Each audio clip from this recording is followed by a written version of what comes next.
aujourd'hui, je pense que l'armée congolaise est dans une période de faiblesse. Ça n'échappe à personne. Elle a d'énormes difficultés sur le terrain face aux Rwandais et à leur proxy, que vous avez cité très justement, le M23.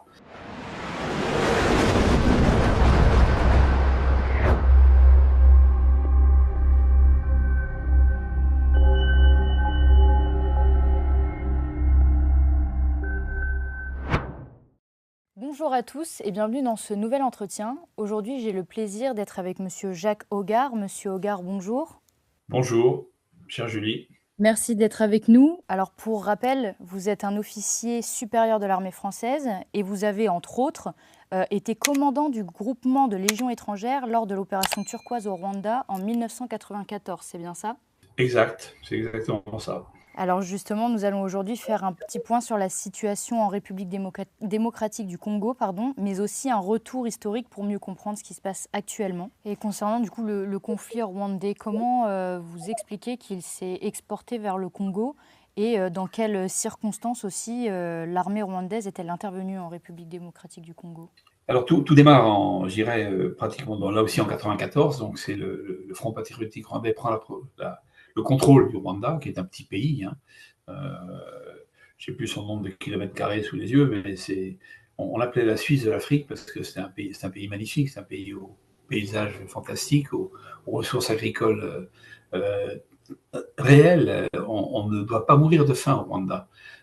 Si vous voulez, c'est un pays où normalement la population a accès à la nourriture facilement. Il y a de l'élevage, il y a des plantations, il y a des avocats, il y a des ignames, il y a des bananes, il y a tout ce qu'il faut pour vivre. Il y a aussi les plantations de thé et de café qui ont fait à un moment donné la richesse du pays. Etc. Le sous-sol est pauvre, par contre, il n'y a rien dans le sous-sol. Il n'y a pas de richesse minière comme chez le voisin immédiat, et c'est un peu le début de la réponse à la question. Qui est le Congo-Zaïre de l'époque, la République démocratique du Congo d'aujourd'hui, avec ses provinces du nord et du sud Kivu et du Chaba, bien connu, rendu célèbre par l'opération de Kolwezi en 1978, qui, elle, regorge de matières premières minières en particulier, essentielles, en particulier au développement des industries modernes. Je pense au coltan, par exemple. Alors le coltan, il faut savoir que le Rwanda n'en produit pas un gramme, mais il est exportateur de coltan aujourd'hui. Donc, où va-t-il chercher son coltan ? Il va servir chez son voisin, la République démocratique du Congo. Alors, c'est forcément, évidemment, une des raisons objectives de l'intérêt du Rwanda pour son voisin. Mais historiquement, ce qui va se passer, c'est que une grande masse des Hutus rwandais, parmi lesquels il y a des gens qui ont génocidé allègrement leurs voisins, c'est probable, c'est certain, mais aussi parmi lesquels il y a beaucoup d'innocents qui n'ont aucune envie de se faire génocider par le vainqueur Tutsi, sont dans des camps de réfugiés à la frontière zaïroise, côté zaïrois évidemment, rwando-zaïroise, côté zaïrois, et dans des camps qui réunissent des milliers de gens dans des conditions assez spartiates, un peu sordides parfois, avec l'aide de la communauté internationale, des mouvements comme MSF, comme la Croix-Rouge internationale, comme l'Ordre de Malte aussi qu'il faut citer, parce que je les ai vus travailler là-bas dans des conditions très difficiles. Et les Rwandais ne supportent pas ça, le nouveau pouvoir rwandais Tutsi de Paul Kagame ne supporte pas ça, parce qu'il y a évidemment des incursions armées, des anciennes forces armées rwandaises Hutus, agissant aux ordres d'anciens responsables de l'administration politique et institutionnelle du Rwanda Hutu, qui tentent de déstabiliser le pouvoir Tutsi, qui a pris le pouvoir à Kigali et dans les provinces rwandaises, dans les préfectures rwandaises.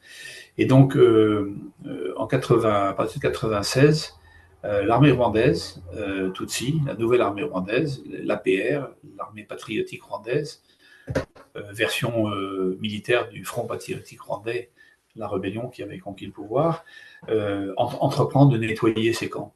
Alors c'est des massacres qui tournent après de deux manières, soit des réfugiés rentrent au Rwanda, contraints et forcés, soit les autres prennent la fuite dans toute la profondeur de cet immense pays qu'est le Zaïre, la République démocratique du Congo d'aujourd'hui. Et moi, je me souviens quand, des années plus tard, ça doit être en 2001 ou 2002, j'ai visité à côté de Nkayi au Congo-Brazzaville, c'est-à-dire tout, pas très loin de Pointe-Noire, si vous voulez. J'ai visité un village que les Congolais, alors Congolais de Brazzaville, hein, pas les Congolais de RDC, m'ont désigné comme le village rwandais. En fait, c'est un village peuplé d'hommes rwandais dont les familles étaient mortes d'épuisement pendant cette longue traversée de la forêt équatoriale. Les femmes, les enfants, les vieillards n'avaient pas survécu. Et eux avaient réussi à atteindre cette zone de Nkayi au Congo, où ils avaient refondé des familles avec des épouses congolaises, etc. Mais tout le monde appelait ça le village rwandais. Donc j'ai mesuré, en parlant avec certains d'entre eux, l'épopée dantesque qu'ils avaient vécue, pourchassés par les armées et les milices Tutsi de Paul Kagame, qui ne leur ont fait aucun cadeau. Et on estime, c'est très difficile, les chiffres sont très difficiles à dire de manière objective, mais on estime entre 500 000 et 800 000 réfugiés Hutus qui ont été tués, pourchassés, tués dans les forêts de l'extrême est du Zaïre, si vous voulez, entre 96, 97, 98. Moi, j'ai participé à un colloque sur ces événements où j'étais assis à côté de Pierre Messmer en 80, ça doit être en 96 ou 97 à Nice. Et je lui ai dit, mais monsieur le Premier ministre, vous avez l'influence, l'audience pour faire quelque chose, pour intervenir à nouveau, pour ne pas laisser ces malheureux se faire à leur tour génocider, parce que la thèse du doux génocide est interdite, hein, elle est taboue. Ces gens-là, les Saint-Exupéry, la doxa, l'intelligentsia de l'extrême centre à l'extrême gauche ne veut pas en entendre parler. En réalité, oui, il y a un double génocide, parce que quand vous poursuivez des gens sans savoir du tout leur implication dans le génocide précédent, mais en voulant les éradiquer à tout prix au nom de leur race, au nom de leur appartenance tribale ou ethnique, j'appelle ça un génocide. Moi, je ne suis pas juriste. Hein. Je dis ça, c'est un titre tout à fait personnel, mais voilà. Et donc, et il m'a répondu, mais vous n'y pensez pas, mon colonel, vous n'y pensez pas. On subit déjà assez lourdement les conséquences de notre implication au Rwanda de 1990 à 1994. Alors ça suffit. Et je pense que c'était un type honnête, hein, Mesmer, et il le regrettait manifestement, mais il ne pouvait pas me dire autre chose. Voilà, donc, si vous voulez, il y a eu, ça c'est vraiment une étape très importante, et qui a permis à ce moment-là au Rwanda de Paul Kagame de prendre des positions de plus en plus larges dans toutes les provinces orientales du Congo-Zaïre, de la RDC, parce qu'il y a aussi des populations d'origine Tutsi, d'appartenance Tutsi, les Banyamulenge en particulier, qui sont des Tutsis congolais. Alors, en s'appuyant sur toutes ces populations, Paul Kagame a décidé d'en finir avec le pouvoir du maréchal Mobutu, président du Congo-Zaïre à l'époque, depuis des décennies, qui avait été mis en place par la CIA d'ailleurs, et il s'emploie à le renverser avec l'appui de ces Tutsis congolais, faisant émerger la figure d'un personnage assez curieux et intéressant qui est Joseph Kabila, qui va prendre le pouvoir à Kinshasa grâce à l'armée rwandaise, grâce aux généraux rwandais. James Kabarebe, par exemple, qui est le SEMA rwandais, sera le principal conseiller militaire de notre ami Joseph Kabila dans sa conquête du pouvoir à Kinshasa. Mais lequel Kabila, 2 ans après, dira maintenant les Rwandais sont un peu pénibles, je les renvoie chez eux. Hein. Donc il y aura une deuxième guerre du Congo, si je puis dire, au terme de laquelle les équilibres seront un tant soit peu rétablis, sauf qu'il finira assassiné, et que son fils présumé, adoptif ou réel, enfin plutôt présumé, Joseph Kabila, porte le même prénom que son père. Son père s'appelait Joseph Désiré, lui c'est Joseph Kabila, prend le pouvoir et qu'il lâchera que pratiquement 20 ans après pour l'élection de Tshisekedi, Félix Tshisekedi, qui est l'actuel président de la RDC, lequel Joseph Kabila, ancien président et sénateur à vie, est maintenant poursuivi pour trahison parce qu'il joue un jeu évidemment favorable au Rwanda, qui avait vu avec bienveillance son arrivée au pouvoir et son maintien au pouvoir pendant 20 ans. Donc voilà un peu les jalons historiques de l'implication du Rwanda au Congo, où on estime, et ça c'est le rapport mapping de l'ONU, que l'incursion rwandaise au Congo a fait entre 7 et 8 millions de morts. Voilà. Avec des viols, avec des horreurs de toute nature. Et le témoin principal, si je puis dire, est le prix Nobel de la paix, le docteur Mukwege, personnage que j'ai eu l'honneur et la chance de rencontrer une fois et de pouvoir parler avec lui pendant à peu près 1 heure et demie. Il porte un nom en langue locale qui signifie l'homme qui répare les femmes, en fait, et qui répare les bébés, parce que il a été le témoin de milliers d'horreurs commises par les hordes Tutsis, qu'elles soient d'armées régulières ou des milices, comme le M23, actionnées par Paul Kagame au Congo. Voilà. Donc, si vous voulez, le lien entre ces deux pays, le tout petit Rwanda et l'énorme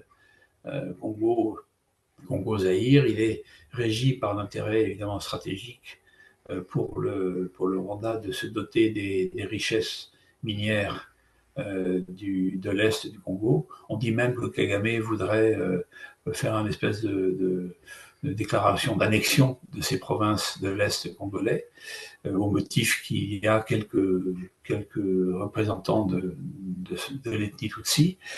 Mais c'est ça les véritables raisons de fond, indépendamment du fait qu'il fallait éradiquer la menace Hutu contre son pouvoir monoethnique à Kigali. Et quelle est aujourd'hui l'implication réelle du Rwanda, notamment derrière le M23, vous en parliez tout à l'heure, et comment qualifierez-vous cette stratégie qu'on appelle aujourd'hui une guerre de proxy? Alors, le Rwanda de Paul Kagame cherche absolument à rentrer, si vous voulez, comme un bon élève dans le concert de la communauté internationale. Hein. Il a lui-même été président de l'Union africaine, hein, il y a quelques années, pendant 2 ans. Il s'est empressé avec Nicolas Sarkozy d'abord, et puis ensuite avec Emmanuel Macron, de resserrer des liens avec la France, mais toujours dans le rôle de celui qui pardonne, qui est le généreux, si vous voulez, le généreux, comment dirais-je, personnage qui veut bien discuter avec celui qui lui a fait tant de mal, la France, avec évidemment dans la tête quelques arrangements utiles, intéressants pour lui par derrière. Donc c'est la France qui a remis en selle Paul Kagame d'une certaine manière, par Sarkozy d'abord, puis par Macron, Hollande s'en étant tenu à l'écart. Mais vous voyez par exemple Total en Angola aujourd'hui, dans la province nord de l'Angola, où il exploite Cabo Delgado, son très important gisement de Cabo Delgado, est protégé par l'armée rwandaise. Et c'est un arrangement entre la France et le Rwanda. Donc Paul Kagame cherche à faire jouer à l'armée rwandaise un peu le rôle de gardien, de gendarme de l'Afrique. Et la France, en contrepartie, lui cède un certain nombre d'avantages pécuniaires et financiers, c'est évident. Il a essayé de faire la même chose avec les Britanniques, ça c'est moins bien arrangé avec les migrants. Mais on voit très bien que Kagame a un véritable intérêt économique à développer son influence régionale et au-delà son influence internationale. Il a été parfaitement soutenu en ce sens par les États-Unis, en particulier par l'administration démocrate, tant que l'administration démocrate était au pouvoir, que ce soit Clinton ou Biden. Et selon vous, l'armée congolaise est-elle aujourd'hui capable de défendre efficacement son territoire ou reste-t-elle quand même dépendante des alliés étrangers, justement? Alors moi, je pense que l'armée congolaise, si vous voulez, il y a eu une époque d'une armée congolaise qui était solide, au moins des unités solides, des unités qui se tenaient.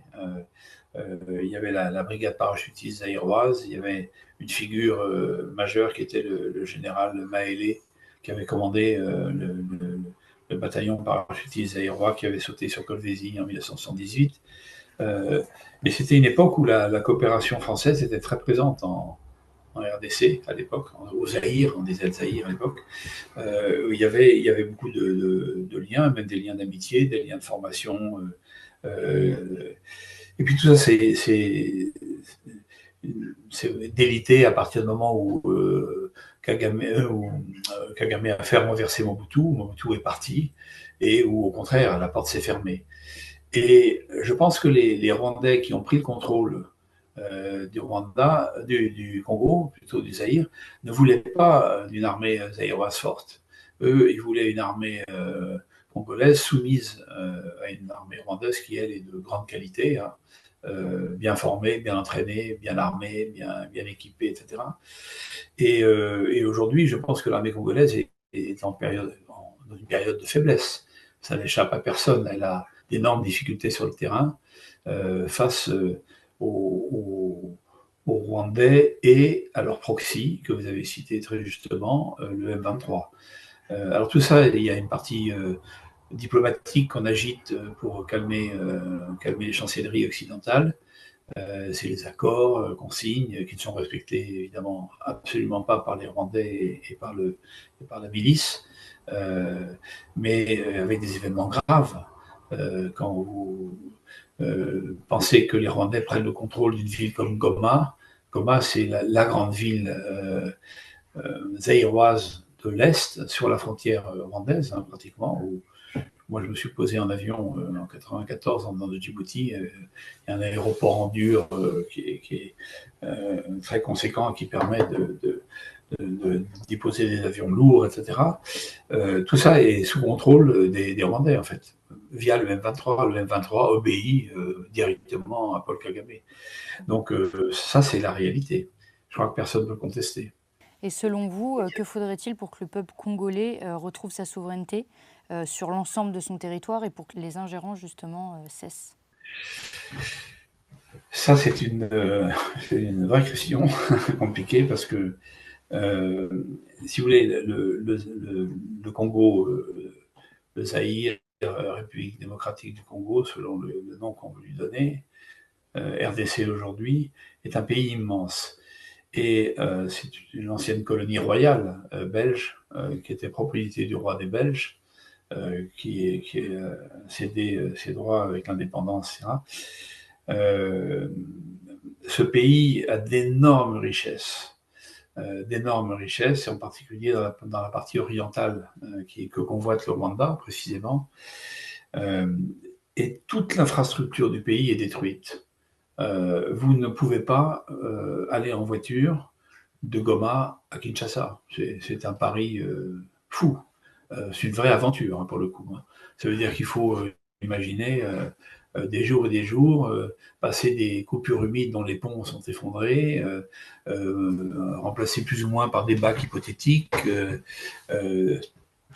tout ça dans un contexte d'insécurité majeur.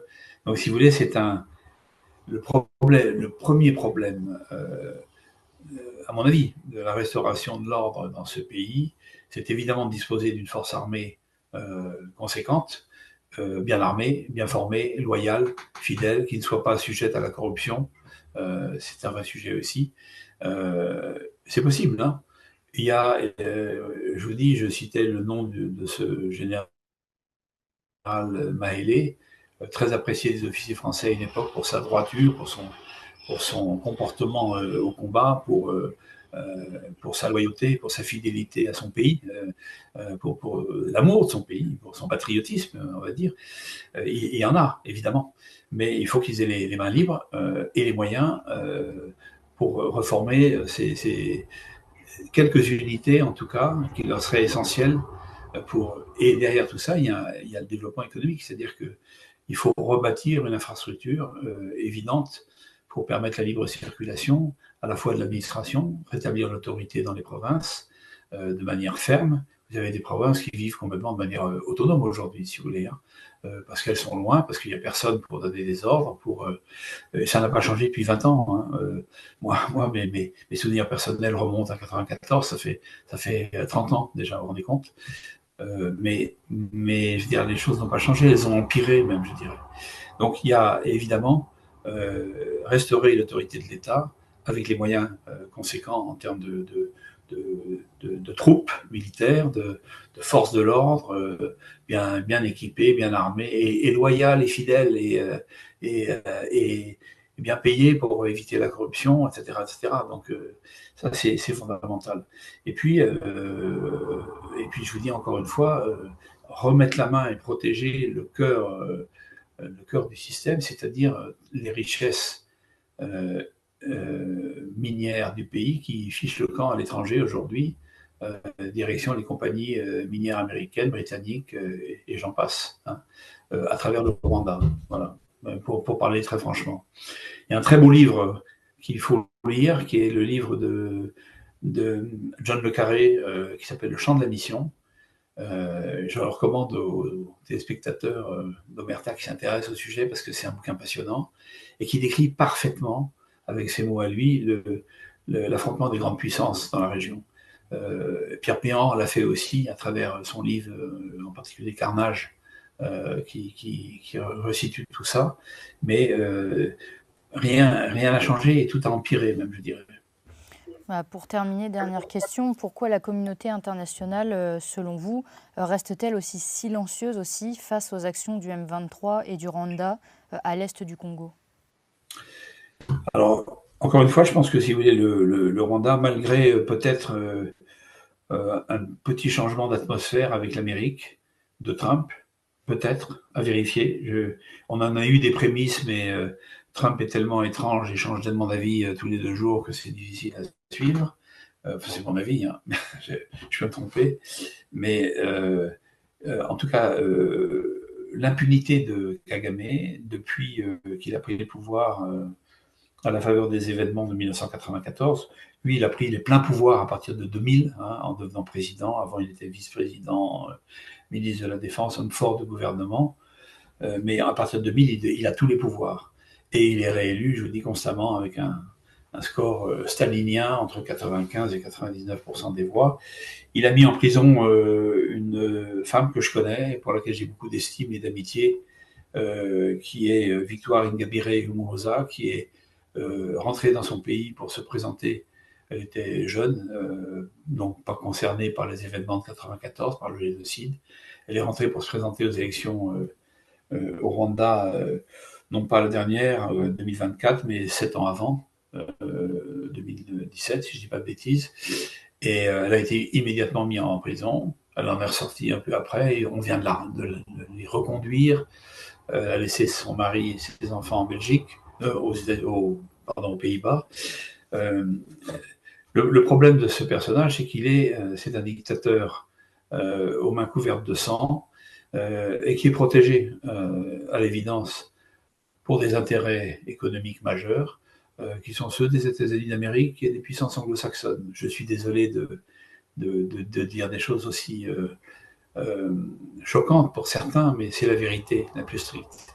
Donc il est protégé, et c'est pour ça que des petits pays comme la France aujourd'hui, je dis ça avec peine, en parlant de mon propre pays, en disant petit pays, parce que la France n'a plus aucune audience aujourd'hui, ne dit rien non plus. Et au contraire, on fait appel à Kagame, je vous dis, pour soutenir nos intérêts dans d'autres pays de la région, où on sait qu'il dispose d'une force militaire professionnelle, compétente, qui lui est fidèle. Jusqu'à un certain point, on verra si tous les dictateurs finissent mal, à mon avis. Mais voilà le point de situation actuel, si vous voulez. Donc, je pense qu'il sera très intéressant d'avoir le débriefing de Régis Le Sommier de son retour sur zone là-bas, J'en ai pas encore parlé avec lui, je serais vraiment heureux d'en parler avec lui, d'avoir son retour d'expérience et son débriefing, parce que ça doit être passionnant. Et malheureusement, je pense pas que ce soit des bonnes nouvelles qui nous ramènent de là-bas. Voilà. Effectivement, dès le retour de Régis, on pourrait refaire un entretien, on pourrait en discuter. Et puis son documentaire sera aussi du coup à retrouver sur l'application très prochainement. Bien sûr. Monsieur Hogarth, en tout cas, merci d'avoir été avec nous et merci de nous avoir partagé votre expertise encore une fois. Mais je vous en prie, j'espère apporter quelque chose au débat. Merci beaucoup. Merci à vous et merci à vous d'avoir regardé cette vidéo. Pour rappel, vous pouvez dès à présent retrouver notre dernier magazine sur notre application www.omertamedia.fr, disponible en pré-vente. Je vous remercie pour votre fidélité et je vous dis à très bientôt.